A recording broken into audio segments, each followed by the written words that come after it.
Muy buenas tardes. Buenas tardes. Por acá les habla la profesora Griselda Rodríguez y el tema que vamos a tratar el día de hoy tiene que ver con criminalística subacuática.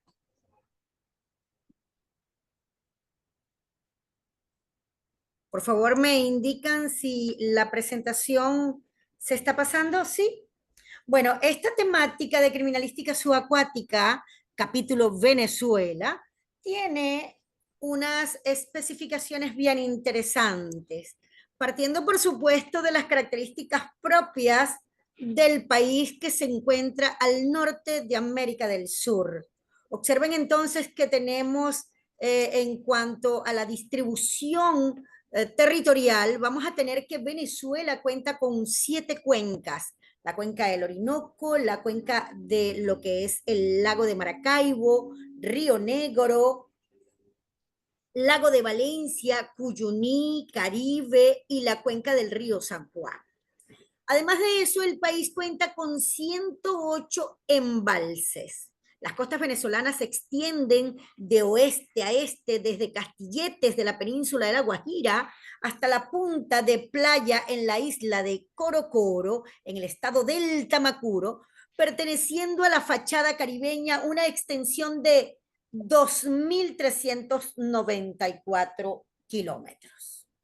En este escenario se plantea la posibilidad de enfrentarnos a un nuevo desafío. Y ese desafío tiene que ver con la creación de protocolos de actuación y de un equipo especial en lo que significa o en lo que nos atrevemos a incursionar en lo que es la criminalística subacuática.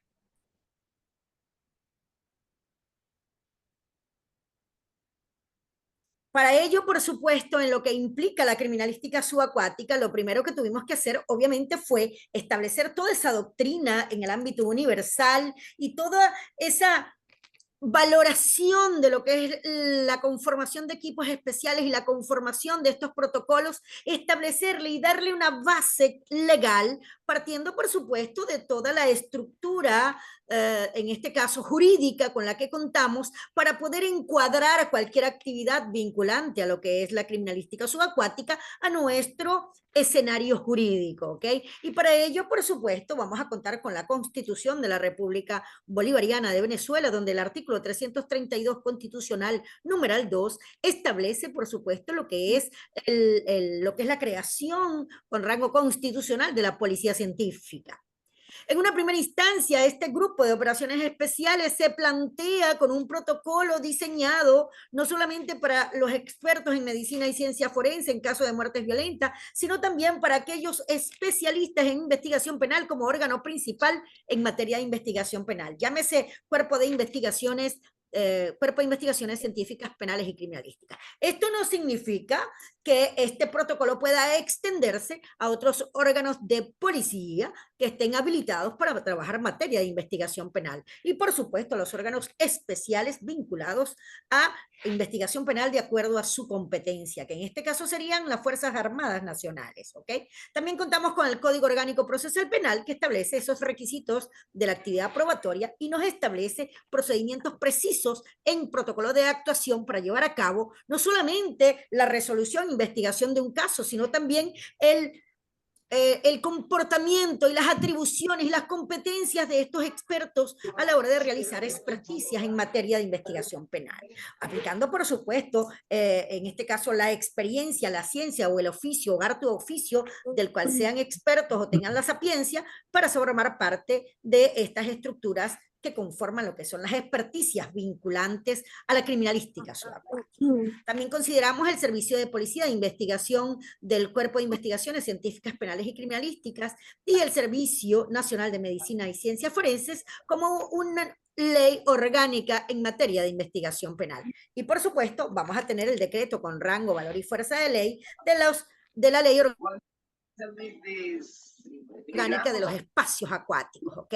Aunado de eso, también tenemos un código de instrucción forense que data del 1878 y que aún se encuentra vigente en Venezuela, aunque en este momento se encuentra en observaciones para alguna reforma puntual y pertinente.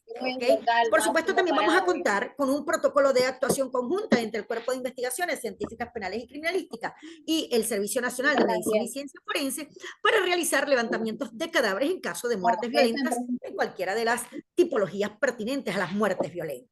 ¿Okay? Llámese homicidio, suicidio o accidentales y muertes, por supuesto, especialmente en estados de putrefacción y las muertes vinculadas a asfixiología con sus diferentes tipologías. Y no menos cierto, no menos importante, pero es la que nos marca la pauta para la obtención de la evidencia en cualquiera de los protocolos vinculantes al Manual de Cadena de Custodia con vigencia del 2017 y con en este caso, ese compendio de protocolos de actuación para el fortalecimiento de la investigación penal del año, en este caso, del 2022.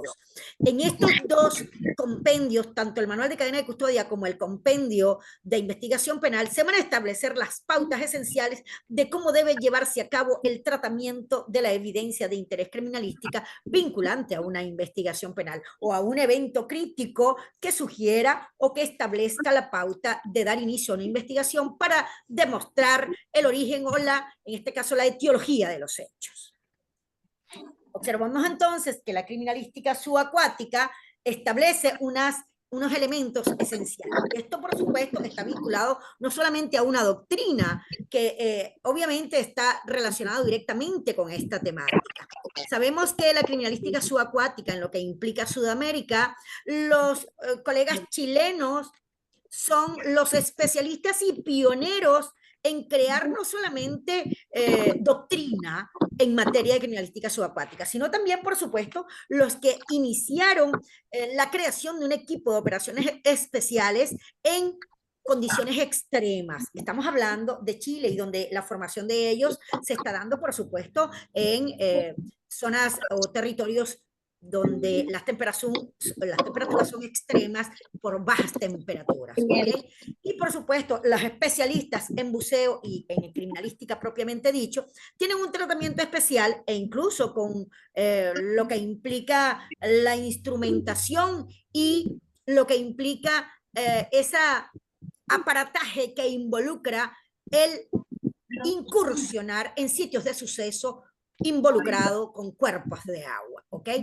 Sin embargo, Venezuela, capítulo Venezuela o criminalística subacuática, capítulo Venezuela, contamos con, no solamente con cuerpos de agua totalmente distintos a los cuerpos de agua de Chile, sino que también vamos a contar con temperaturas bien amables para la incursión en protocolos de actuación con criminalística subacuática. Eso, por supuesto, está involucrado con lo que es la criminalística, con los procedimientos técnicos científicos del abordaje y tratamiento del sitio de suceso en el caso de muertes violentas, por ejemplo. Vamos a también trabajar con una doctrina especializada en lo que es la criminalística subacuática, con la intervención de equipos de operaciones subacuáticas, con la intervención de biólogos marinos, expertos en biología marina, para aportar su conocimiento y su ciencia a la investigación criminalística, en este caso involucrada con lo que es la criminalística subacuática. Y por supuesto, este trabajo tiene que estar enmarcado dentro de teorías, dentro de esas teorías que nos relaciona directamente con la ciencia.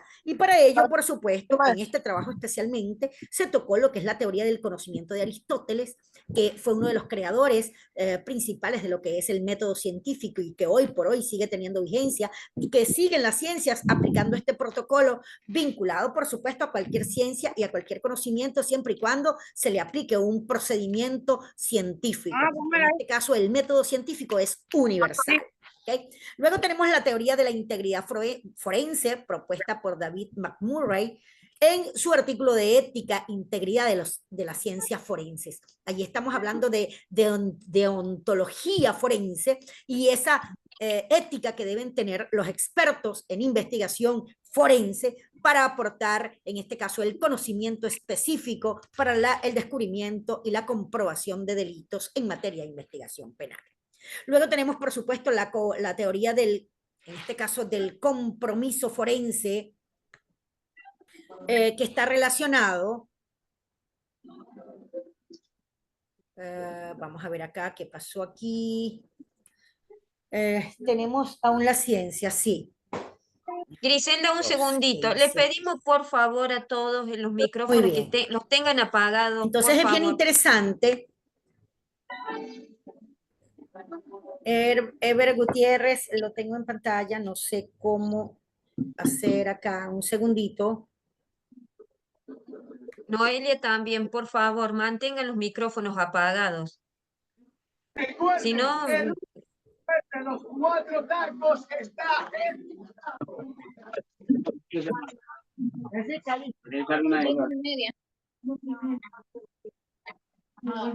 Nada. Mañana, a las 4 de la tarde. A las 4 de la tarde. Puede ser con transbordo en Güemes a las 8:15. Sí.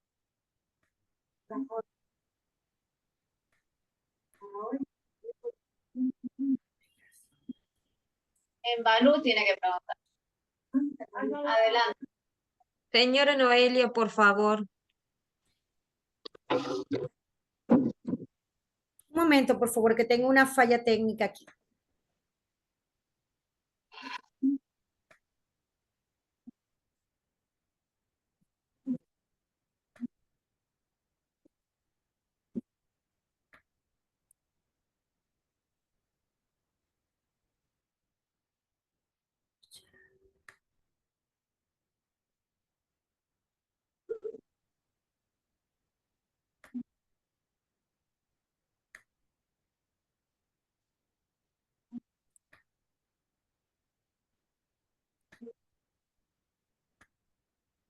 Ok.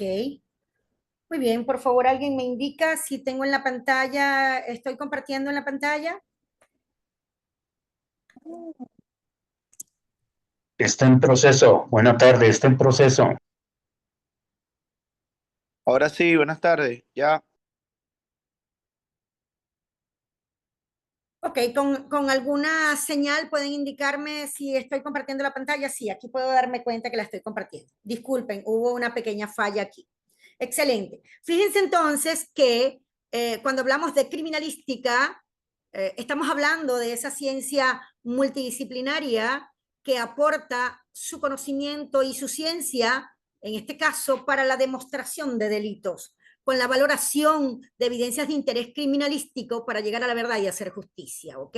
Esto, por supuesto, es la criminalística la que nos va a aportar esos elementos desde la ciencia para demostrar el delito. Sin embargo, Montiel, un doctrinario mexicano, él señala que la criminalística de campo es la ciencia, en este caso, o la parte de la criminalística que suministra o alimenta la evidencia que va a estar, en este caso, vinculada a los laboratorios criminalísticos y forenses, ¿ok? Y efectivamente es así. Sabemos entonces que dentro de lo que es la doctrina tenemos que tener claro, para adentrarnos en lo que es la criminalística subacuática, a los diferentes procedimientos de obtención de la evidencia. Y esta obtención de la evidencia en Venezuela, particularmente a través del manual de cadena de custodias, prevé 4 procedimientos de obtención de la evidencia. Vamos a tener el procedimiento de obtención técnica que involucra 7 fases y que va a estar relacionada íntimamente y vinculada directamente con el análisis y abordaje y tratamiento del sitio de suceso y que vamos a adecuar con el abordaje y tratamiento de sitios de sucesos subacuáticos. Sin embargo, no voy a dejar pasar por alto mencionar los otros 3 procedimientos de obtención de la evidencia vinculados al manual de cadena de custodia de evidencias físicas vigentes para la fecha, como es el procedimiento por, en este caso, por consignación, por derivación y, por supuesto, este procedimiento vinculado a delitos flagrantes o el procedimiento cuando por condiciones atmosféricas o por condiciones de inminente peligro no se pueda llevar a cabo la obtención técnica, ¿ok? Entonces, fíjense cómo vamos a tener la alternativa, ¿ok?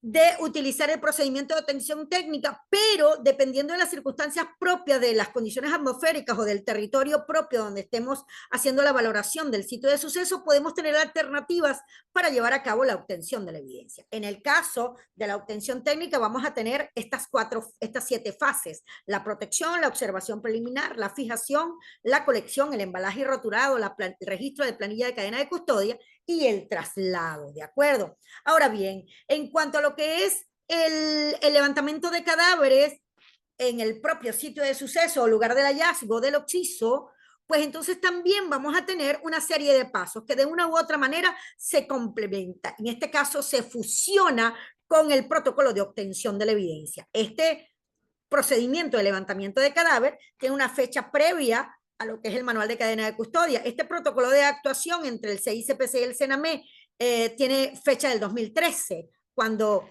hay una separación de la medicina y ciencias forenses de la policía científica y conforman una unidad especial y pasan a formar parte de la unidad, en este caso, especial en materia de medicina y ciencias forenses como apoyo a la investigación penal. Entonces observen que en cuanto al levantamiento de cadáveres vamos a tener lo que es la protección, la observación e interpretación, la fijación, rastreo y colección, el embalaje y etiquetado rotulado de la evidencia, el registro de planilla de cadena de custodia y el traslado. De una u otra manera, lo que hacen es ampliar los pasos vinculados a la obtención técnica. Es decir, que todo esto que se hace en el levantamiento de cadáver también se hace dentro de lo que es el protocolo de actuación para el abordaje y tratamiento del lugar de los hechos. Pero vamos a adentrarnos de una vez con lo que involucra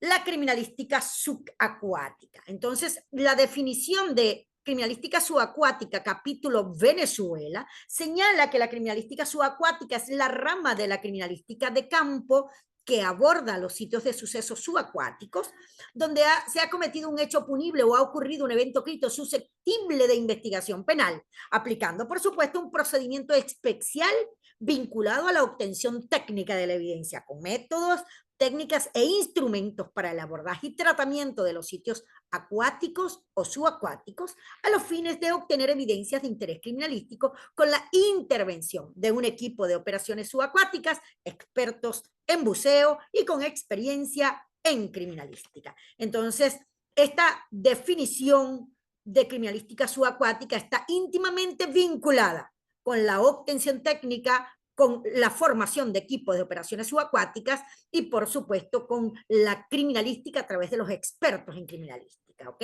Y, por supuesto, vamos a tener el levantamiento de cadáveres. Pero algo bien interesante con respecto al levantamiento de cadáveres. En el ámbito universal, el levantamiento de cadáver lo hace un médico forense, ¿de acuerdo? Acá en Venezuela también lo hace un médico forense. Sin embargo, el artículo 200 del Código Orgánico Procesal Penal nos da la apertura para que en ausencia del médico forense sea el especialista en investigación de homicidios quien realice el protocolo de levantamiento de cadáver, ¿ok?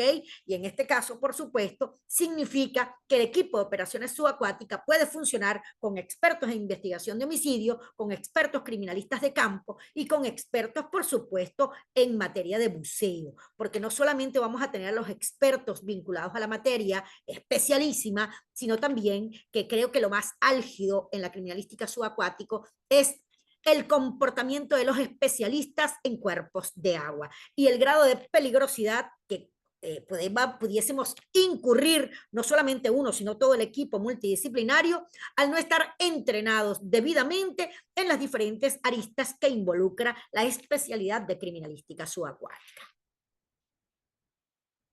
Entonces, observemos entonces qué aspectos conceptuales tenemos que considerar a la hora de trabajar con lo que es la criminalística subacuática. Entonces debemos tomar en consideración, por supuesto, la aplicación de métodos y en este caso principios propios de la criminalística tradicional en el medio acuático, en este caso para investigar posibles delitos, ¿ok? Y por supuesto, además de ello, tenemos que utilizar tecnología de punta en este campo, por supuesto, que va a incluir no solamente equipos de buceo avanzado, drones aéreos o drones subacuáticos, en este caso tecnología de punta vinculado con sonares y sistemas de fotografía y video de alta resolución. Y por supuesto también tenemos que aplicar técnicas criminalísticas. Esto quiere decir, por supuesto, aquellas técnicas, métodos y procedimientos propios de la criminalística de campo, como la toma de fotografías, la medición de dimensiones, la documentación de la evidencia y, por supuesto, el adaptar todos estos elementos y todos estos instrumentos a lo que involucra el entorno acuático. Y por supuesto, esta tecnología subacuática que tiene que ver con equipos de buceo avanzado, con drones aéreos o subacuáticos, con sonares, con sistemas de fotografía y videos de alta resolución, redundando dentro de lo que es la aplicación de tecnología de punta, ¿ok? Ahora bien, es interesante cómo para llegar a lo que es la criminalística subacuática y al protocolo de actuación, tuvimos que realizar algunas experimentaciones y por supuesto empezamos a valorar primero lo que es la biología marina. Empezamos a estudiar las corrientes marinas y los diferentes escenarios de cuerpos de agua vinculados a Venezuela. Y por supuesto, Muñoz, por allá en el 2018, señala que la biología marina posibilita el conocimiento de las diferentes dinámicas, estructuras y procesos que ocurren en el medio marino. Y por supuesto, revela aquellos que se vinculan a las actividades humanas y el resultado que involucra el medio acuático en medio de variables o de indicadores que nos proporcionen elementos con respecto a la contaminación del medio subacuático o el cuerpo de agua que estamos valorando, atendiendo por supuesto todo lo que implica sus componentes y dentro de un contexto del ecosistema propio de la estructura cuerpo de agua en la que estemos trabajando, ¿de acuerdo? Por otro lado, la biólogo genetista Iris Catherine Karma, la directora de la dirección, directora de la Dirección de Análisis Biológico y Genético Forense del Servicio Nacional de Medicina y Ciencias Forenses, realizó una investigación bien interesante sobre la persistencia de manchas de semen en hisopos sumergidos en agua de mar y su valoración para el análisis de ADN, tomando por supuesto muestras de agua marina en distintas profundidades y escogimos por supuesto como territorio para la valoración de estas muestras las costas del estado de La Guaira en Venezuela, ¿ok? Bien interesante porque de allí pudimos observar, no solamente valorar esta perspectiva, sino que también pudimos percatarnos el grado de contaminación y en este caso cómo se comportan las estructuras de agua en las costas de La Guaira. Bien interesante para la intervención, por supuesto, de la criminalística subacuática. Además de ello, por supuesto, el resultado de esta investigación de Catherine Karma señala o arrojó dentro de sus hipótesis planteadas y que pudo comprobar la idoneidad de la experticia hasta las 144 horas para estudios de manchas de semen impregnadas en hisopos sumergidos en agua de mar. Obviamente, como bióloga genetista, ella señala, por supuesto, que la valoración de la integridad del ADN en gel de agaragosa y, por supuesto, lo que es la simplificación del PCR y posterior secuenciación de la cadena de ADN, no dejó de mencionarla dentro de su estudio por la naturaleza de su sapiencia. En este caso, ella es experta biólogo genetista del Servicio Nacional de Medicina y Ciencias Forenses. Aquí tenemos una fotografía del estado La Guaira, ¿ok? Donde hicimos las muestras y donde se trabajó en protocolo no solamente del estudio de los cuerpos de aguas, sino que también se valoró, por supuesto, el grado de contaminación que tienen algunos espacios vinculados a las costas del estado La Guaira. Lo que ven al fondo es el Guaraíra Repano, también conocido antiguamente como Cerro El Ávila, en su cara, por supuesto, norte, y la cara sur vamos a tener lo que es la capital de Venezuela, que vamos a conseguir en el valle de Caracas a nuestra ciudad capital. Pero en la cara norte del Guaraíra Repano o Ávila, como lo conocemos también algunos, vamos a conseguir las costas del estado La Guaira.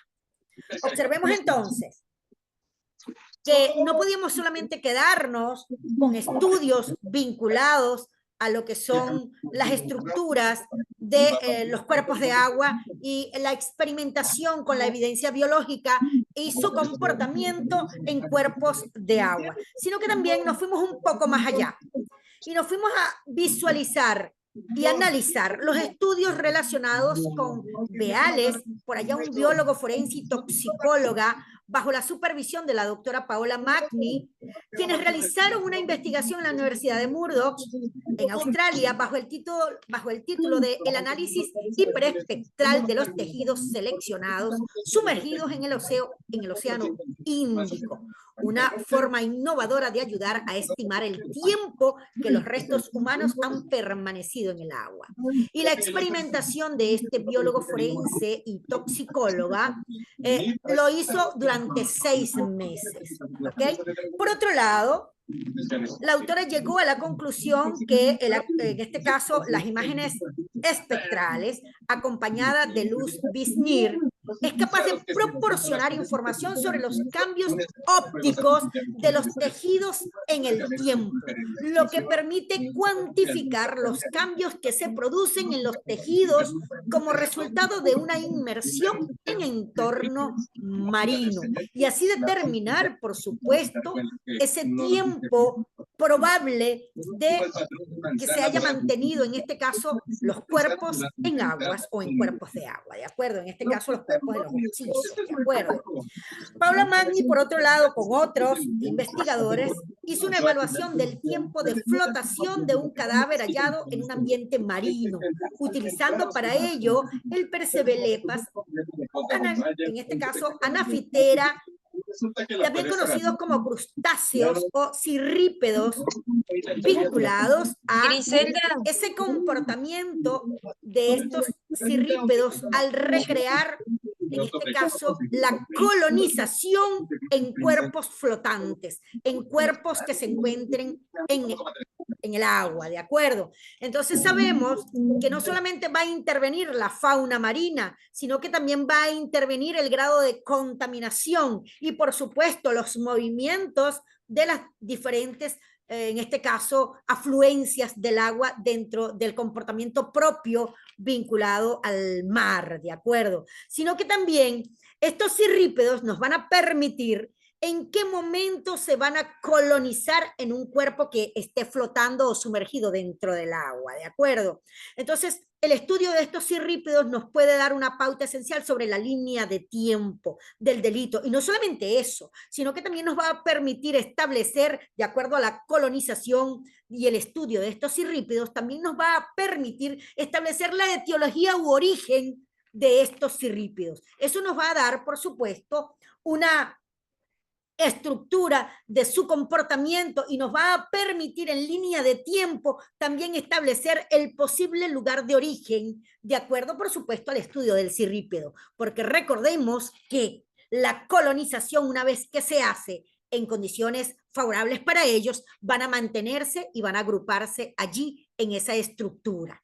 Acá también, por supuesto, se tiene pensado hacer la misma licenciada, la doctora Catherine Karmas, tiene pensado dentro de su tesis doctoral hacer unos estudios pertinentes a diferentes estructuras para ubicarlas en las diferentes zonas de la costa del estado de La Guaira para determinar el tipo de cirrípedo, ¿ok? Y por supuesto la colonización y el grado de evolución de su edad biológica para establecer, por supuesto, dependiendo del momento de su colonización, establecer la posible línea de tiempo del cadáver sumergido en el agua, ¿de acuerdo? Pero de eso le estaremos hablando posteriormente. Fíjense que la doctora Paola Magni, ella ayudó en esta investigación vinculada, por supuesto, a lo que involucra el tiempo de flotación en los cadáveres, y por supuesto fue ella quien de una u otra manera impulsó estos estudios acá en Venezuela. Recordemos que lo que implica Australia y lo que implica las costas de Italia van a tener, por supuesto, condiciones totalmente distintas a las que se puedan localizar acá en el territorio venezolano. Sin embargo, es importante que la causa de la muerte y el tiempo de flotación del cadáver sea una tarea ardua y que sea una tarea especializada. Por supuesto que tenemos que considerar estos factores biológicos, físicos que pueden influir en la tasa de descomposición del cuerpo y de los movimientos del cadáver en la estructura o comportamiento del agua, específicamente en el mar, ¿ok? Este caso, por supuesto, considera por primera vez la presencia, en este caso, de los cirrípidos para estimar el tiempo de flotación de un cadáver en cuerpos de agua, ¿ok?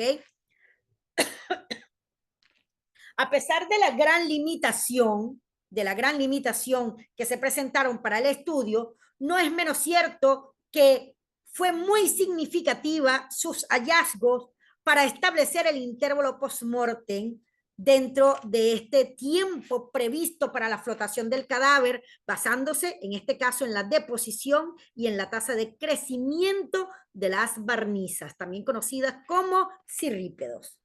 Ok, ahora vamos a adentrarnos, fíjense todo el trabajo que se hizo o se ha realizado en protocolo experimental para llevar a este aporte del conocimiento desde la ciencia, ¿de acuerdo? Entonces vamos a tener un protocolo de actuación para abordaje y tratamiento de sitios de suceso en modalidad subacuática, aplicando la doctrina de la criminalística subacuática. Esta propuesta tiene que ver, por supuesto, con esas estrategias de actuación vinculadas a los componentes de la criminalística subacuática y que se puedan aplicar a la obtención técnica de la evidencia como un procedimiento científico dentro de lo que involucra la cadena de custodia, específicamente en casos de muertes violentas y otros tipos de delitos que puedan presentarse en cuerpos de agua. ¿De acuerdo? Para esta intervención en una primera instancia de la presentación del protocolo, vamos a tener a los expertos de la Policía Científica o Cuerpo de Investigaciones Científicas Penales y Criminalísticas y al equipo del Servicio Nacional de Medicina y Ciencias Forenses, a los fines, por supuesto, de realizar el abordaje y tratamiento del sitio de suceso en modalidad subacuática. Observemos entonces, este contenido de la propuesta va a incluir lo que son las bases legales, el alcance del protocolo, unos objetivos generales y específicos, los destinatarios, un glosario de términos en protocolo de criminalística subacuático. Vamos a establecer lo que es la obtención técnica con el equipo de operaciones subacuáticas y los escenarios vinculados, por supuesto, a este protocolo. Entonces, fíjense que en la criminalística subacuática vamos a tener entonces la obtención técnica subacuática, esos 7 procesos o esos 7 fases, que es el procedimiento de protección subacuática, el procedimiento de observación preliminar subacuática, el procedimiento de fijación subacuática, el procedimiento de colección de evidencias de interés criminalística subacuática y el procedimiento de embalaje y rotulado subacuática. Vamos a tener lo que es el registro de planilla de cadena de custodia, en este caso de cadena de custodia, y el procedimiento de traslado involucrado en cuerpos de agua, ¿ok? Entonces, fíjense que este alcance tiene que ver con la actuación para el abordaje y tratamiento de sitios de suceso en modalidad subacuática, aplicando la criminalística de campo, ¿ok? Y va a generarse este documento técnico que va a ir dirigido a los funcionarios adscritos al órgano principal en materia de investigación penal y al órgano principal en materia de medicina y ciencias forenses, específicamente en hechos o eventos críticos vinculados a cuerpos de agua en todo el territorio nacional. Estos van a conformar el equipo de operaciones subacuáticas especializado en buceo, con entrenamiento y experiencia requerida para aplicar el protocolo, en este caso específicamente en criminalística. Observemos entonces que vamos a tener dentro de la regulación de este protocolo unos objetivos puntuales y específicos, ¿ok?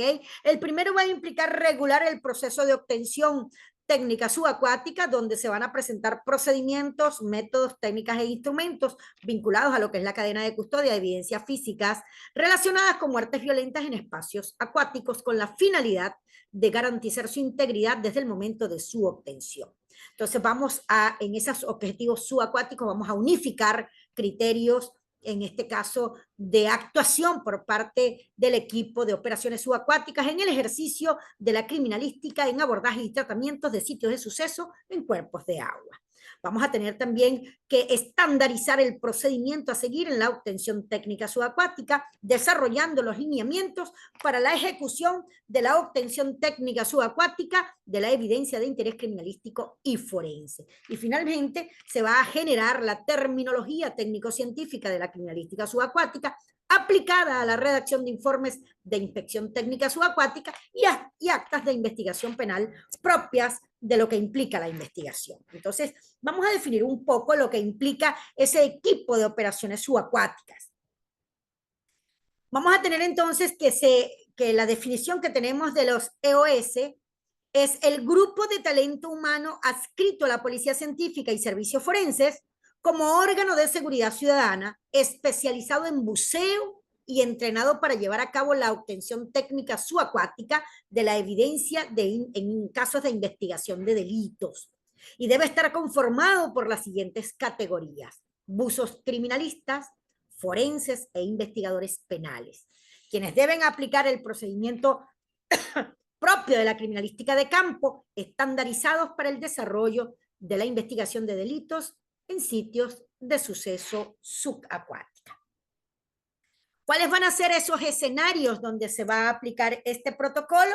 Pues vamos a tener entonces la obtención técnica subacuática en cuerpos de agua continentales.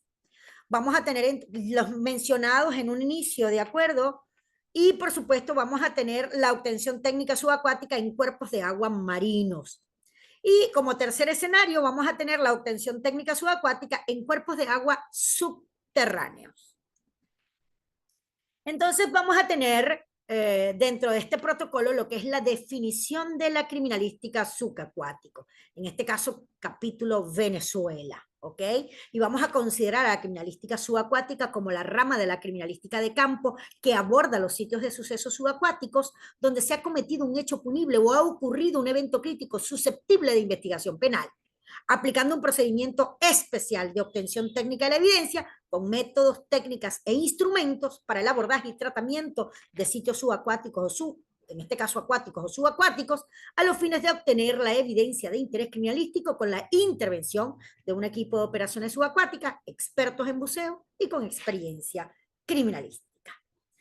Entonces, aquellos que estamos de una u otra manera habituados a lo que es la criminalística de campo y al manual de cadena de custodia, y que tenemos claro lo que es la definición de la obtención técnica, pues entonces vamos a adecuar esa definición a lo que es la obtención técnica subacuática, que va a consistir en el trabajo de campo mediante el abordaje de cuerpos de agua continentales, marinos o subterráneos, que pueden estar asociados a la presunta perpetración de un hecho punible y que se debe ejecutar de forma planificada y metódica por parte de los criminalistas que conforman el equipo de operaciones subacuáticas y demás forenses, adecuando la obtención técnica subacuática a las necesidades específicas de cada escenario y las características físicas y químicas del agua, ya sea salada, dulce o subterránea, ¿ok? A los fines de garantizar la identificación y documentación de las evidencias con el análisis del entorno acuoso del cual se obtiene dicha evidencia.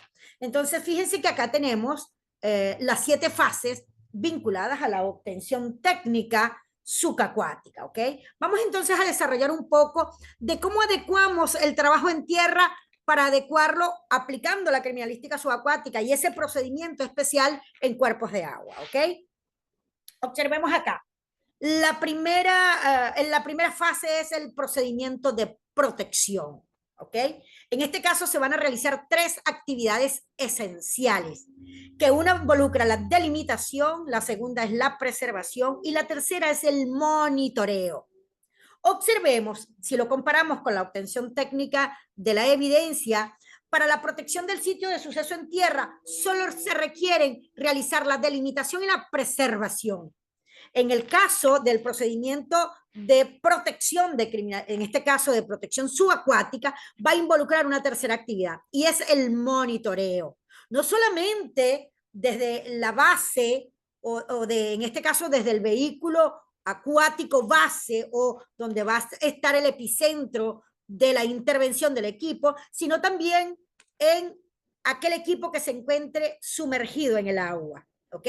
Y este monitoreo no solamente va a involucrar el movimiento de las aguas, sino que también las condiciones atmosféricas, además, por supuesto, del peligro inminente que pueda representar el terreno vinculado, en este caso, a los cuerpos de agua que van a estar siendo, en este caso, valorados por este equipo. Este monitoreo se va a hacer con tecnología de punta y va a involucrar, por supuesto, también personal calificado para el uso no solamente de, en este caso, van a utilizarse esa tecnología de punta, no solamente desde el aire, sino también desde tierra, desde el agua, sobre la superficie del agua como por debajo o en el caso de los cuerpos de agua subacuáticas, ¿de acuerdo? Entonces, fíjense que el acordonamiento, para el acordonamiento se van a utilizar como técnica, vamos a tener el acordonamiento, el de barrera y por supuesto la técnica del monitoreo, ¿ok?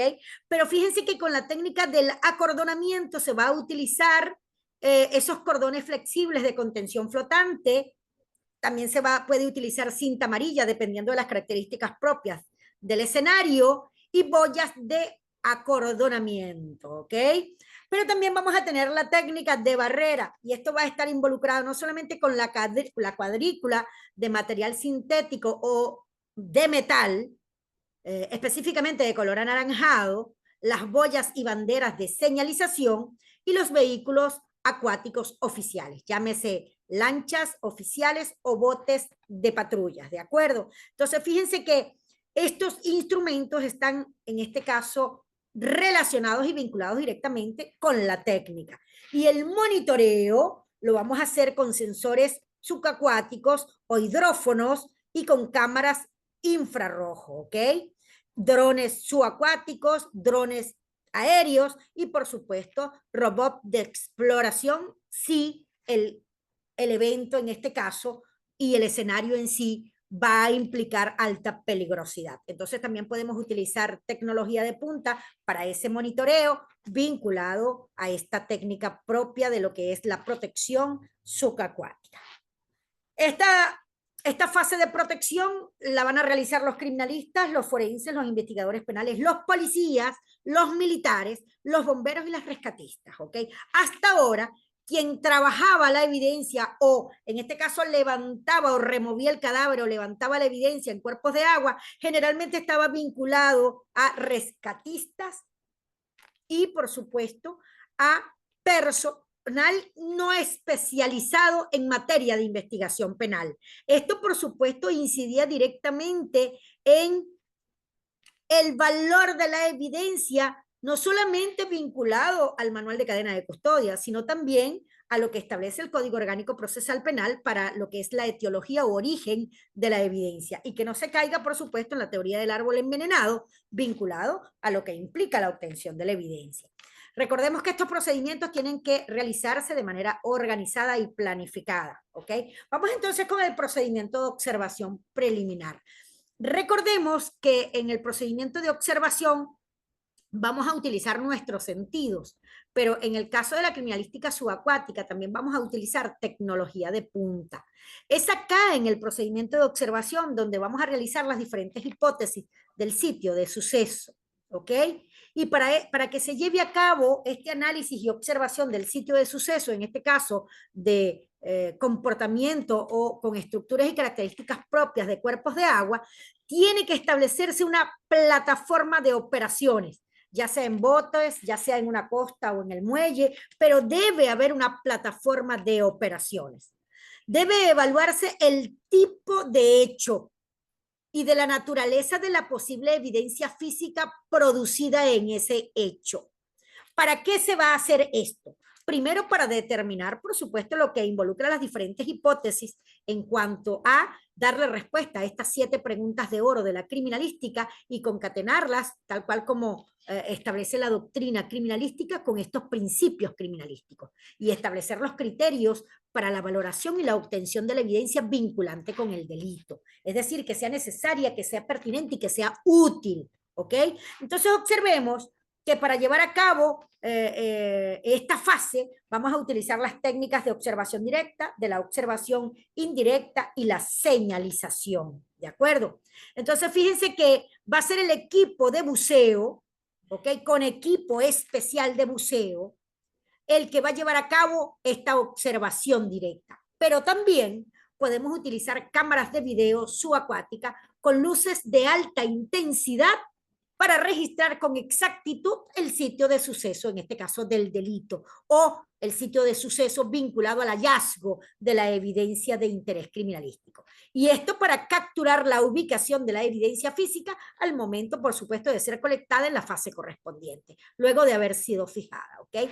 También se va a utilizar para esa observación sondas y sensores de detección para medir las condiciones del medio acuático como temperatura, pH y niveles de oxígeno, ¿ok?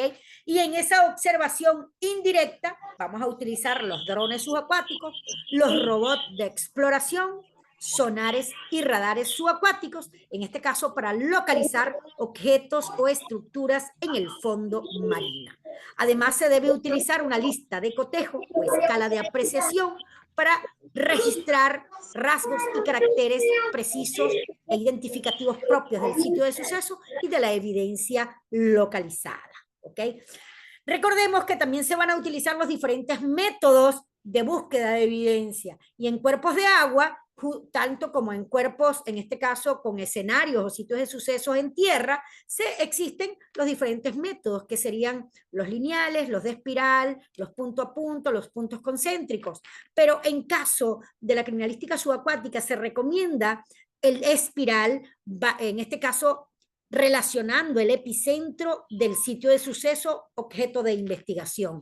Y de allí surge ese espiral para la búsqueda de evidencias vinculantes o relacionadas con ese epicentro, ¿de acuerdo? Fíjense que además se va a utilizar telas de plomo o esa tela pesada que se puede utilizar para marcar evidencias subacuáticas. También vamos a utilizar sujeción de cuerdas, ¿ok? Que estas cuerdas acuáticas tienen que ver con anclarlas dentro de lo que es el fondo marino y sirven para delimitar áreas específicas de interés, ¿ok? Y por supuesto, todo aquel elemento flotante o no que nos permita o que contribuya a la obtención de la evidencia sin afectar el objeto de la cadena de custodia y que se contemplen los protocolos vinculados, por supuesto, a esta materia criminalística. Muy bien. También en la fase de observación es bien interesante que hay ciertos elementos adicionales que deben vincularse con esta fase. Esta fase de observación nos va a permitir definir y señalizar la ruta de ingreso y de egreso del equipo de operaciones subacuáticas. También nos va a permitir establecer las técnicas o patrones de búsqueda de evidencia de interés criminalístico y forense.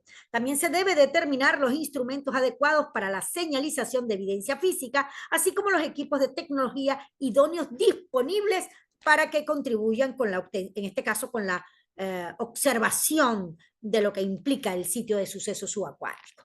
Se debe priorizar el tratamiento de la evidencia física que según su naturaleza, por supuesto, procurando, en este caso, practicar la mayor cantidad de análisis posibles en el sitio, ¿ok?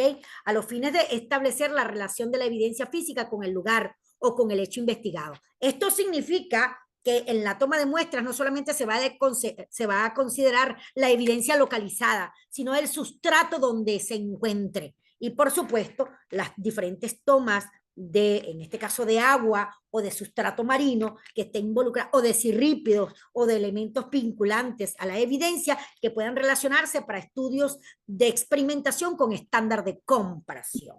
Además, se debe evaluar la corriente marina y la situación meteorológica para el momento del abordaje del sitio. Se debe evaluar las características del escenario subacuático, se debe establecer la modalidad de buceo que se va a llevar a cabo en ese protocolo de abordaje de sitio de suceso, y se debe revisar el suministro de aire de manera constante. Por eso es que el equipo especializado debe considerar todos estos elementos. Además, debe establecer procedimientos en casos de emergencia y descompresión, en este caso de los equipos que se encuentren sumergidos en el agua, ¿ok?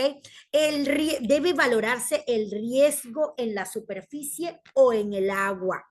En este caso de la plataforma conformada como epicentro para la valoración del sitio de suceso. Se debe definir la existencia de un espacio confinado, en el caso, por supuesto, de sitios de suceso, en este caso donde haya que se encuentre involucrado con algunas fosas o con algunas cuevas. Eso va a ser considerado como un sitio confinado, ¿ok?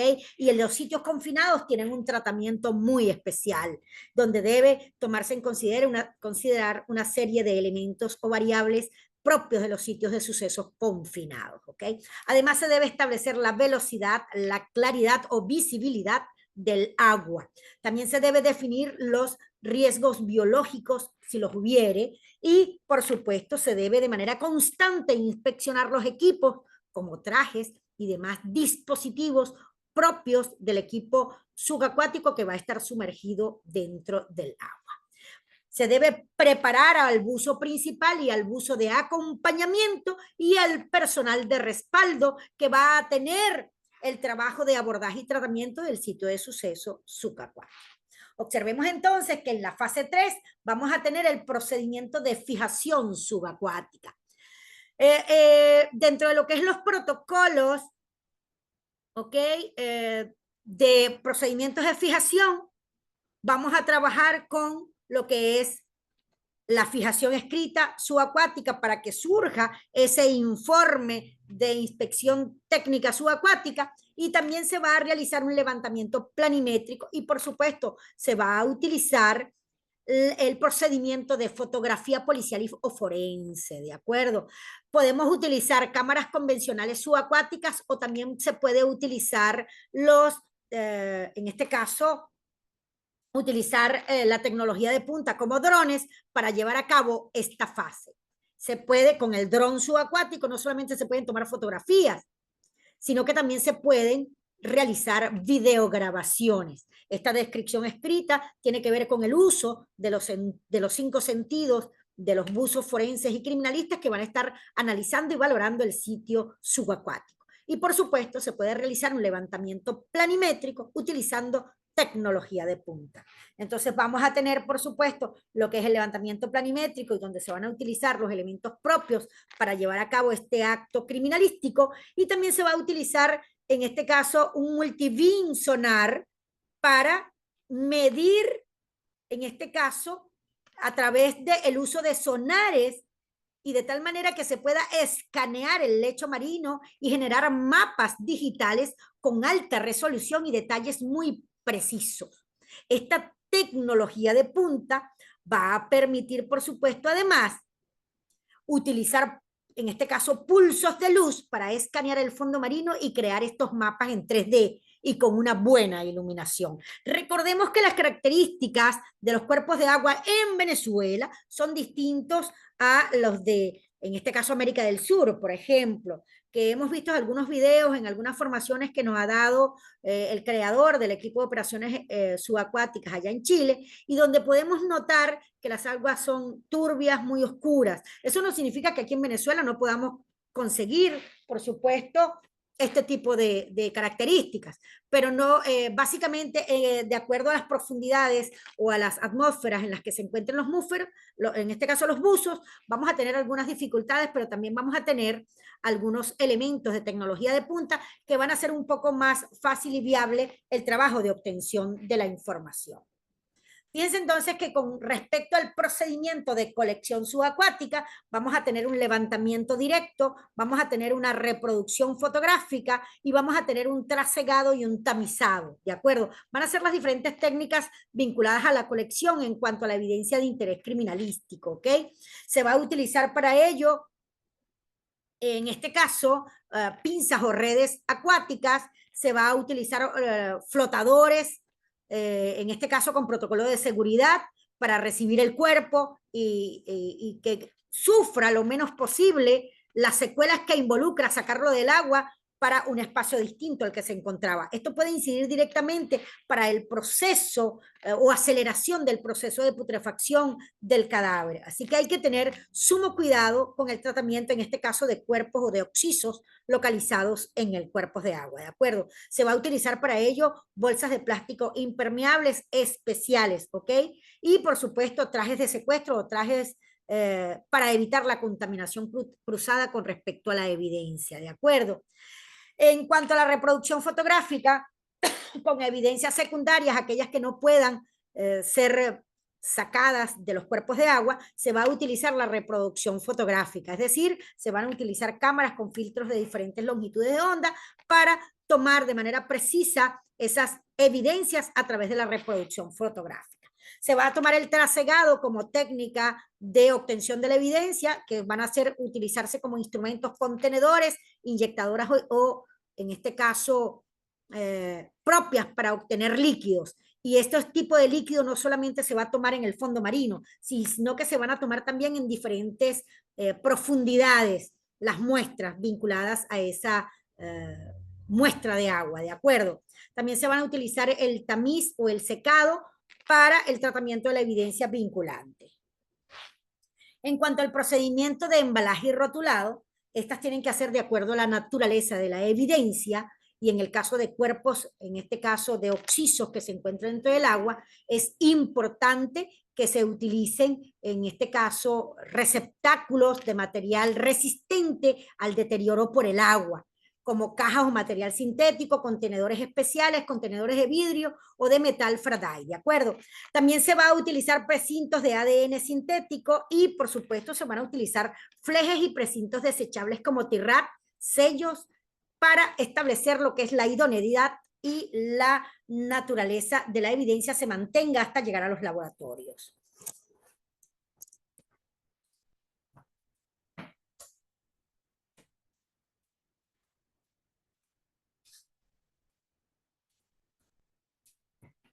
Muy bien. En cuanto al procedimiento de embalaje y rotulado de la evidencia, sabemos, por supuesto, que esto es importante porque este embalaje y este rotulado va a involucrar también esa ficha que debe llevar cada evidencia para identificarla de acuerdo al lugar preciso donde fue localizada y levantada, y por supuesto se debe establecer allí la característica propia de la evidencia y el tratamiento específico que debe tener esa evidencia de acuerdo a su naturaleza. Por eso es que es tan importante que esta toma o este procedimiento de embalaje y rotulado sea específicamente para los criminalistas y los forenses, al igual que el procedimiento de colección de la evidencia debe estar pautado específicamente para criminalistas y forenses, ¿de acuerdo? En cuanto a lo que involucra el procedimiento de registro de planilla de custodia y el procedimiento de traslado, en este caso subacuático, vamos a seguir las pautas vinculadas al manual de cadena de custodia en tierra. En este caso, en el caso del procedimiento de traslado, vamos a utilizar tanto, en este caso, vehículos vinculados a los cuerpos de agua, como también a los vehículos de tierra, o vinculados a sitios de sucesos en tierra, o tierra firme, y vamos también a utilizar vehículos vinculados a en este caso, aéreos, ¿de acuerdo? Tal cual como lo verifican allí en la lámina. Recordemos entonces que estos dos procedimientos van a ser esenciales para que se siga manteniendo la cadena de custodia y que se lleve a cabo específicamente tal cual como lo establece el manual o protocolo de actuación. Es bien interesante que este protocolo prevé, por supuesto, como les mencioné anteriormente, la posibilidad de que el escenario de la obtención técnica subacuática pueda presentar condiciones totalmente adversas, no solamente climáticas, sino que el escenario se establezca como un escenario complejo y que pueda incidir no solamente en la evidencia de interés criminalística vinculante al hecho, sino también a la inminente peligro que pueda correr el equipo multidisciplinario y el equipo especial involucrado al tratamiento y abordaje del sitio de suceso subacuático. Por eso es que en el momento de la observación debe establecerse que estas condiciones sean apropiadas y que no pongan en riesgo al equipo de operaciones subacuáticas. Es muy importante que el equipo conozca los diferentes procedimientos de obtención de la evidencia, porque en este tipo de casos se va a llevar a cabo la obtención por aseguramiento, ¿ok? Que es ese procedimiento de obtención que se realiza en caso de situaciones de flagrancia o que pongan en riesgo la vida de los funcionarios actuantes y que se dé, por supuesto, por inminente peligro y por el inminente posibilidad de modificación de la evidencia observada. Así que lo primero va a ser hacer el aseguramiento de la evidencia y resguardar al equipo multidisciplinario vinculado al equipo de operaciones subacuáticas. Acá tenemos una fotografía del primer curso de forenses acuáticos, en este caso impulsado por el Servicio Nacional de Medicina y Ciencia Forense, con participación no solamente del Cuerpo de Investigaciones Científicas Penales y Criminalísticas, sino también con buzos especializados y un gran equipo que conformó este estratégico curso vinculado a lo que es la criminalística subacuática con este gran equipo, ¿ok? Acá tenemos alguna práctica de un sitio de suceso que involucraba, por supuesto, tierra firme y cuerpos de agua, y por supuesto la intervención tanto en el agua como en la plataforma conformada para la valoración y el recibimiento de la evidencia intercriminalística de aquel equipo que estaba interviniendo y valorando el sitio de suceso subacuático, ¿ok? Bien interesante porque fue una gran experiencia para nosotros y ha sido 3 años de trabajo donde hemos tenido el apoyo no solamente de los Carabineros de Chile, no solamente de ese equipo de operaciones subacuáticas de Chile, que nos proporcionó doctrina, sino que también nos dio su experiencia, nos dio su visión y nos dio, por supuesto, el ánimo para seguir actuando y conformando este equipo y conformando primero la base que va a generar este equipo de operaciones subacuáticas. Por eso es que en lo que es el protocolo de actuación como un estudio a nivel de maestría y que surge como doctrina dentro de lo que es la criminalística subacuática en Venezuela. Pero lo más interesante de esto es que mi tema para mi tesis doctoral en ciencias forenses y criminalística involucra un constructo teórico sobre criminalística subacuática, capítulo Venezuela. Así que de ahora en adelante, Roxana, podemos entonces pasar al ciclo de preguntas y respuestas sobre esta temática que es apasionante y que nos tiene, por supuesto, a nosotros en trabajo constante como equipo, no solamente informándonos, sino entrenándonos y entrenando a las personas que van a estar de forma activa dentro del protocolo de actuación. ¿Ok? Pero no podemos crear algo a la ligera. Tenemos que primero crear una doctrina, adecuarla a nuestra estructura legal, y una vez que tengamos esa plataforma que va a ser la fortaleza para la creación de lo que vaya a surgir en lo que es criminalística subacuática. No es solamente que voy a crear un equipo, es que ese equipo tiene que estar sustentado en toda la estructura legal, y esa estructura legal tiene que tener un basamento doctrinario que vaya a sustentar, por supuesto, la actuación pertinente y vinculante a la investigación de delitos. Roxana, no sé si quieres apoyarme ahora con el ciclo de preguntas y respuestas Sí, y la intervención del sí, grupo que se que encuentra el que en quiera el foro tener preguntas virtual. en el chat, hay preguntas, pero prefiero que las hagan directamente. Está el señor Gutiérrez, después está el profesor Roberto Fernández también que te hizo una pregunta en el chat, pero me gustaría que las hagan ellos mismos.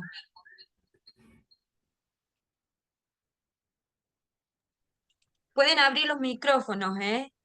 Hola, ¿qué tal? Así Buenas que tardes, Griselda. No, mi consulta pasa fundamentalmente para saber si en casos de distintas corrientes que puede haber a nivel submarino, se puede establecer dónde acaeció la muerte de la persona, haciéndole el análisis del fitoplancton y zooplancton, entonces ver si de ese modo se establece que el mismo lugar donde fue hallado fue el lugar de la muerte o pudo haber sido en otro lugar y arrastrado por las corrientes. Eso es correcto. ¿Me escuchas? Ok. Eso es correcto. Fíjate que cuando se presentan este tipo de investigación, por cierto, ayer, creo que voy a apagar este y voy a hablar por el otro. Ya, espérate un segundo. ¿Me escuchas? Sí, ahí Es bien sí. interesante la pregunta que me realizas, porque no solamente vamos a utilizar, en este caso, el estudio de las aguas y el estudio de los planctos y el estudio de los cirrípedos para establecer la ruta de, en este caso, de flotabilidad del cuerpo en cuerpos de agua, sino que también vamos a utilizar en tiempo real de la perpetración del delito o en este caso de la ubicación del elemento vinculante a un delito, vamos a utilizar algo que lleva un organismo que se llama INEA aquí. INEA es el que lleva el monitoreo constante en tiempo real, de forma satelital, de las corrientes marinas, en el caso de que sea en el mar, ¿de acuerdo? Y esta vinculación de las mareas y este movimiento del agua nos va a orientar de manera probabilística cuál ha sido el recorrido del cuerpo dentro de las costas venezolanas. Por ejemplo, ayer se cayó una aeronave muy cerca de acá en las costas del estado de La Guaira y se está trabajando en protocolo de investigación penal con eso. ¿Qué deben hacer los investigadores penales en cuanto a esta investigación? Uno, deben requerir a la INEA, en este caso, establecer para el momento del evento, si no consiguen nada en el epicentro del evento crítico, deben establecer, por supuesto, cómo estaba en este caso, las corrientes marinas para el momento del evento, de tal manera que en la búsqueda de los cuerpos ligados al siniestro, no solamente van a contar con información fidedigna en tiempo real sobre el movimiento de las aguas, sino que también, suponiendo que que sea un cuerpo o un occiso que haya pasado tiempo sumergido o incluso en flotabilidad dentro del agua, también se puede estudiar en estándar de comparación. Recordemos eso. Tanto la medicina forense como la criminalística trabaja con estándar de comparación. Por eso es que en el momento en que se toma el cuerpo, no solamente se va a tomar la evidencia que está adherida al cuerpo, sino que también tiene que tomarse muestras del sustrato marino sobre ese elemento vinculante, porque es lo único que nos va a permitir a través de estándar de comparación establecer esa realidad y vinculación o coincidencia de fuente de origen. Es el estándar de comparación la que nos va a permitir esa incidencia. Y obviamente hay que seguir con los protocolos de experimentación para poder determinar fehacientemente con la aplicación de métodos científicos la incidencia de elementos vinculantes con el cuerpo, en este caso sumergido, y las diferentes variables que puedan incidir en no solamente en su flotabilidad y su recorrido, sino que por supuesto, por ejemplo, vamos a hablar un poco de los cirrípedos, ¿de acuerdo? Perfecto, perfecto. Y en otro caso, breve trato de ser. Una colonización, lo que sea. Ante el caso de una embarcación con varios cuerpos, cada una de estas, ¿se rescata la embarcación o se va rescatando el cuerpo? Colonias tienen un procedimiento de creación y de evolución distintas dependiendo de dónde surjan. Además que no todos los cirrípedos tienen una conformación única, porque ellos van a buscar las condiciones ideales para ellos mantenerse. Y suponiendo que el cuerpo está en un cuerpo de agua que está contaminado, sabemos que allí precisamente no fue donde se colonizó, porque los cirrípedos, por ejemplo, no van a colonizar en un ambiente que sea adverso para ellos, ¿ok? Es decir, que eso que está allí de manera probabilística podemos deducir que el cuerpo llegó allí o fue trasladado hasta allí, o los mismos cuerpos de agua en sus movimientos naturales lo arrojaron a ese lugar. Pero si per se, si el sitio de suceso es contaminado, ya el criminalista debe saber que allí no se colonizó, ¿ok? No sé si respondí tu pregunta, sin embargo, siempre recordemos que es en estándar de comparación, ¿ok? Sí, perfecto, perfecto. Y otra consulta, ante el hundimiento de una embarcación, ¿se hace el rescate de la embarcación en la medida de lo posible o se rescatan los cadáveres solamente? Bien interesante. Eso va a depender. Estoy hablando como abogado ahora y no como investigadora. Eso va a depender de las condiciones propias del momento, del evento crítico, ¿de acuerdo? La prioridad es rescatar, en este caso, los cuerpos, no solamente por protocolo internacional de derechos humanos, y en este caso siguiendo las pautas y los protocolos esenciales en caso de siniestros marinos o siniestros aéreos en cuerpos de agua, donde debe seguirse no solamente los protocolos de investigación penal, sino los protocolos internacionales en materia de siniestros aéreos en cuerpos de agua o de siniestros en estructuras en cuerpos de agua, ¿ok?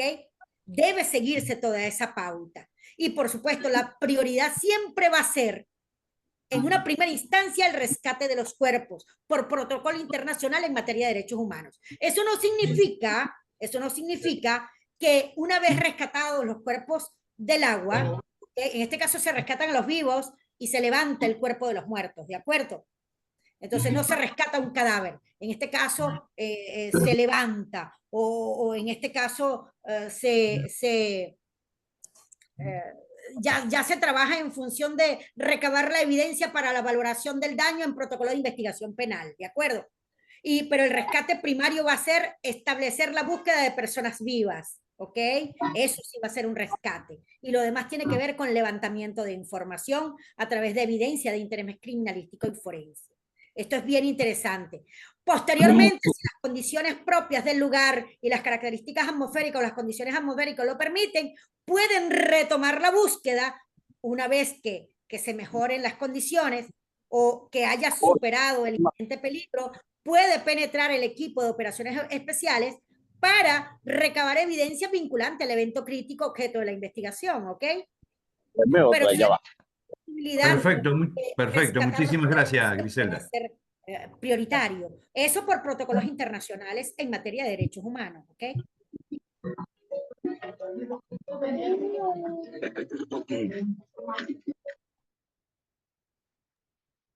¿Alguna otra pregunta? Buenas tardes, no sé si es mi turno. Buenas tardes, doctora Griselda. Muy buenas tardes. Muy bien. Tengo 2 o 3 preguntas. Primero, el sitio de suceso entra en el sitio abierto, cerrado y mixto, o esto representaría este tipo de inspecciones dentro de el mar o el río, la laguna. Es un nuevo sitio de suceso, estaríamos hablando en cuanto a las características que tenemos de los sitios de sucesos actuales. Bien interesante tu pregunta, Héctor. Fíjate que dentro de la modalidad dentro del protocolo de actuación, lo establezco como una modalidad, porque en los sitios para aplicar la criminalística subacuática vamos a tener la modalidad de sitios subacuáticos. ¿Por qué? Porque tenemos modalidades subterráneas, tenemos modalidades en aguas dulces y en aguas saladas. Y dentro de estas 3 estructuras puede presentarse el tipo de suceso abierto, cerrado o mixto. ¿De acuerdo? Entonces es bien interesante. Fíjense que Chile lo tiene como un sitio de suceso especial, pero mi propuesta en el protocolo de actuación, que ya está siendo valorada por el BICIP para, en este caso, la aprobación del protocolo, lo estoy estableciendo como una modalidad. Por eso establezco los diferentes escenarios. Y en los escenarios pueden verificar que pueden presentarse sitios de suceso abiertos, cerrados o mixtos. Además, que también se puede utilizar en cuerpos de agua con estructuras construidas. Y estas estructuras construidas pueden ser, por supuesto, abiertas, cerradas o mixtas. Ok, gracias. Segunda pregunta. De acuerdo al comportamiento de los factores climáticos y ambientales en los sitios de sucesos normales, muchas veces la evidencia sufre de alguna manera transformación, modificación, dependiendo del sitio. ¿Qué ocurre en los sitios acuáticos? O sea, ¿qué garantía, más allá del tratamiento que se le da la evidencia colectada sobre la preservación de la misma, que hablando desde el punto de vista como investigador y el punto de vista como abogado en el proceso penal venezolano, nos dé la garantía y nos dé la certeza de que el resultado no pueda variar o pueda generar duda, o sea, no nos dé la certeza o por lo menos la orientación para que sea vinculante en un hecho punible. Gracias. Bien interesante, Héctor, tu pregunta. No sé si recuerdas que en los últimos años hemos tenido casos bien interesantes vinculados con cuerpos de agua, como por ejemplo la muerte de la chica del Senamet que apareció en los cuerpos de agua del estado de La Guaira. Fíjense que el tratamiento que se le dio a esa chica de una u otra manera tuvo debilidades y que surgieron y que incidieron directamente en los resultados de los dictámenes periciales realizados, ¿de acuerdo? Sin embargo, al existir un protocolo, nosotros como abogados podemos determinar si se hizo de manera organizada y pertinente el protocolo de obtención de la evidencia y que no se hizo de manera, en este caso, irregular, que va a incidir en esa valoración de la evidencia. Y por supuesto, también tenemos que considerar, ojo con esto, también tenemos que considerar que una vez que la evidencia biológica, por ejemplo, sale del agua, tiene que dársele un tratamiento adecuado y rápido. ¿Ok? Por cuanto dentro del agua puede entrar en un proceso de conservación conocido como saponificación, propio de los cuerpos de agua. Pero una vez que el cuerpo es sacado del agua, puede, y en este caso también valorando lo que son las características propias del ambiente y de las características del pH, la temperatura, la contaminación que pueda haber en los cuerpos de agua, va a incidir en acelerar o no el proceso de putrefacción una vez sacado del agua. ¿Ok?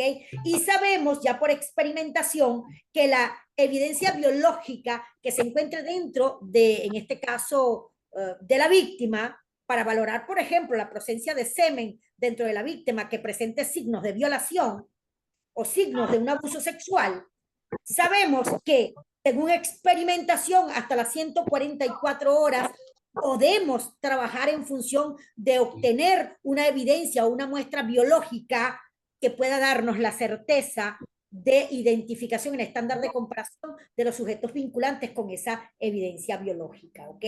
Pero sabemos que después de las 144 horas tenemos la alternativa del protocolo de la experticia de ADN, que también nos va a arrojar en estándar de comparación con perfiles genéticos una presencia o no de sujetos vinculantes a la víctima, ¿ok?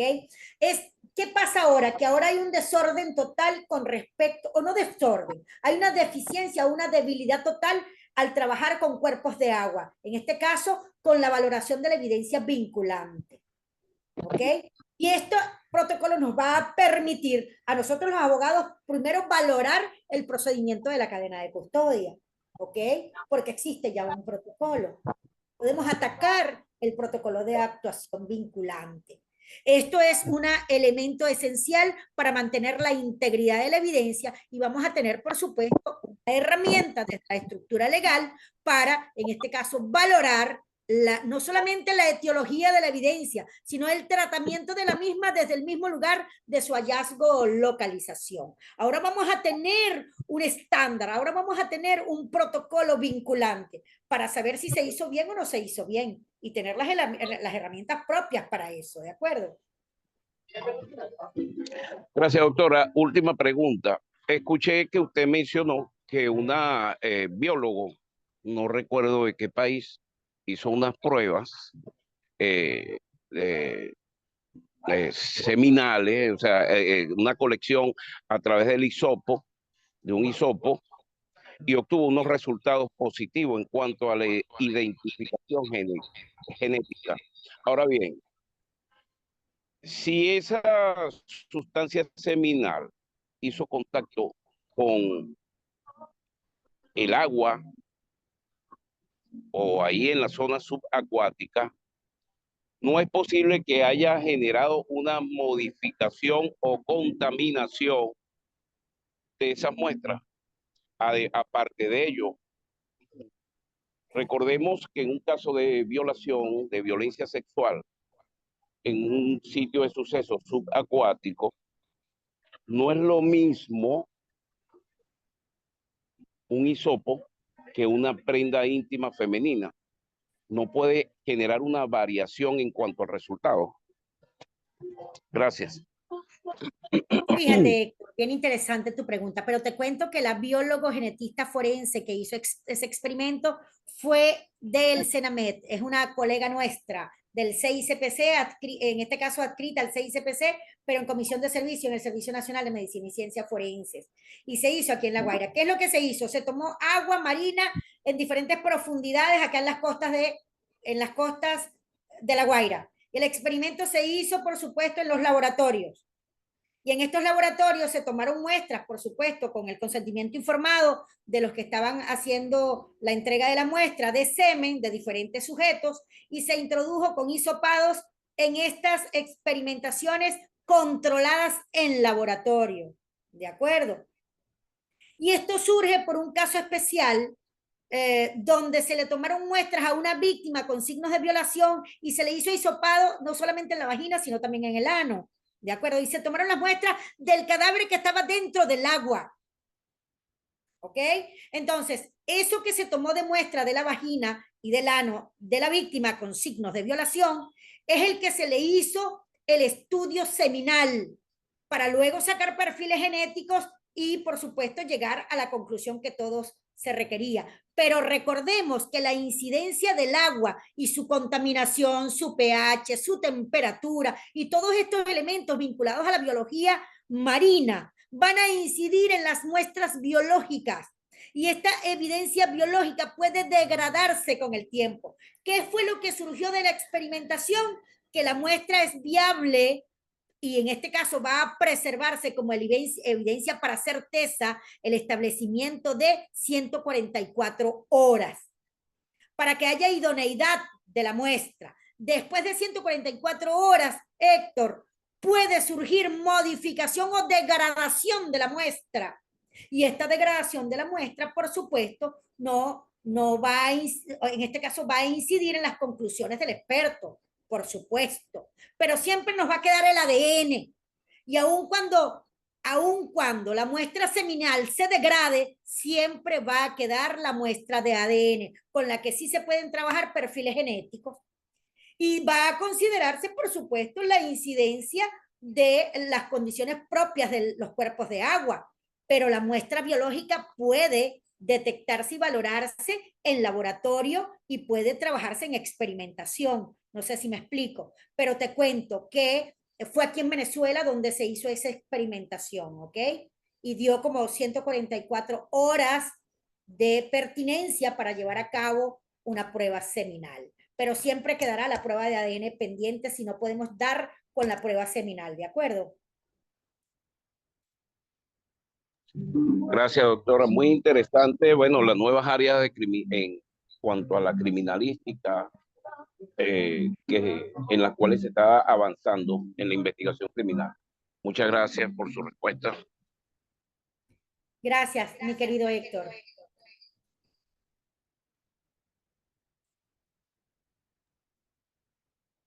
¿Alguna otra pregunta?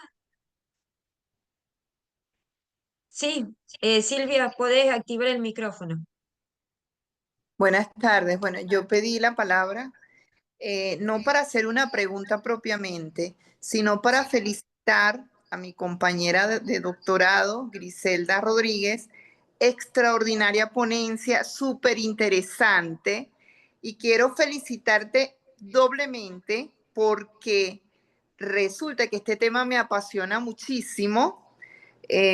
Soy buzo, tengo dos licencias en buceo y de verdad que me apasiona enormemente el tema de lo que es la criminalística subacuática. Y en una oportunidad traté de convencer a una alumna de la Escuela Nacional de Fiscales para que hiciera su tesis de especialización sobre este tema que estás tratando tú ahora y que lo vas a hacer para tu tesis doctoral.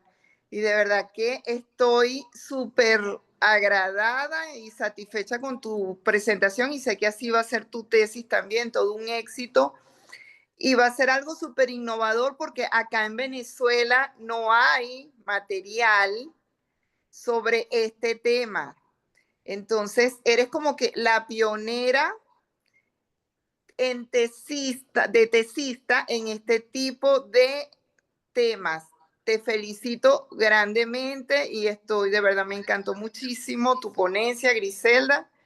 Y bueno, éxitos. Gracias, Yoconda, gracias. Ustedes también han sido un aliciente para mí. Tengo un equipo extraordinario de doctorado y no espero el momento en que podamos estar juntos y celebrar y graduarnos y, por supuesto, asistir a nuestras defensas. Y bueno, es de nuestro encuentro en el doctorado donde surge la posibilidad de avanzar en este tema. Qué bueno que contemos también con expertas en buceo y ella es una especialista también. Gracias, Yoconda. Gracias a ti.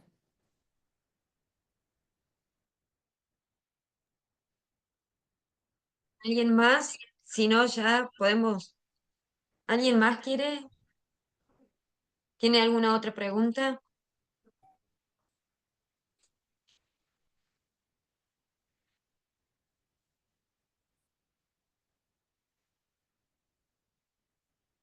Bueno, Griselda, entonces podemos ir cerrando. Te quiero agradecer muchísimo. Bueno, nosotros nos conocemos hace mucho, así que yo te quiero agradecer un montón.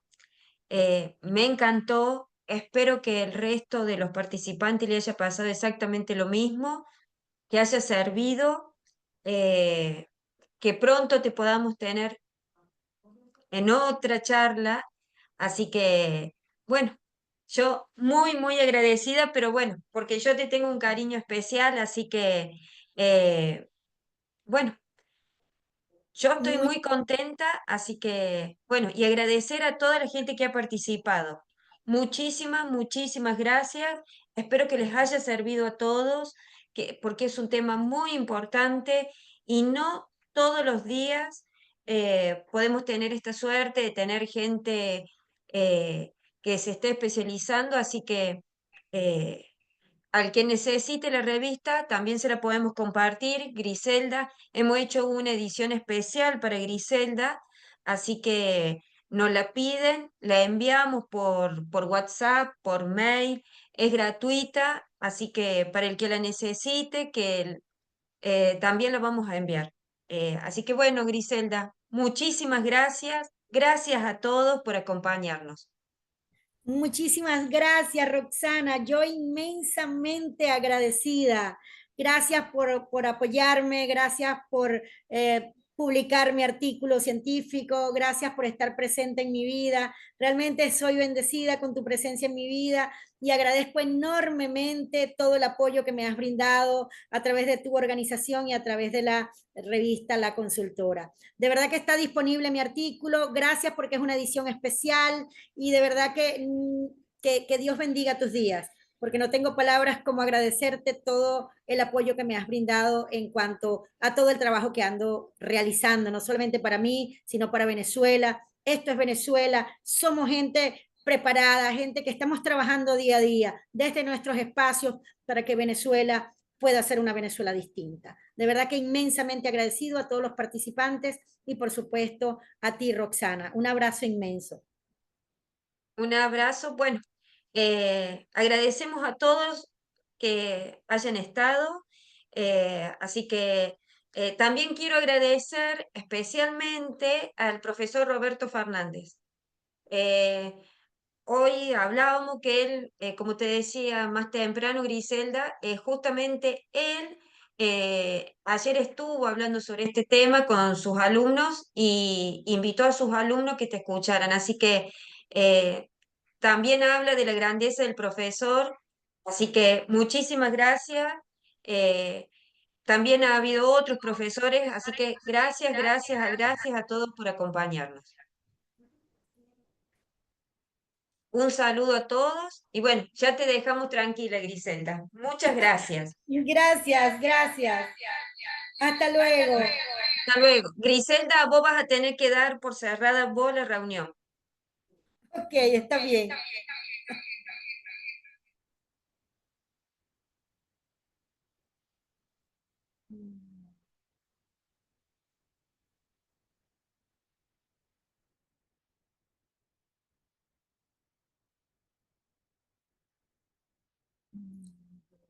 Para pulsar.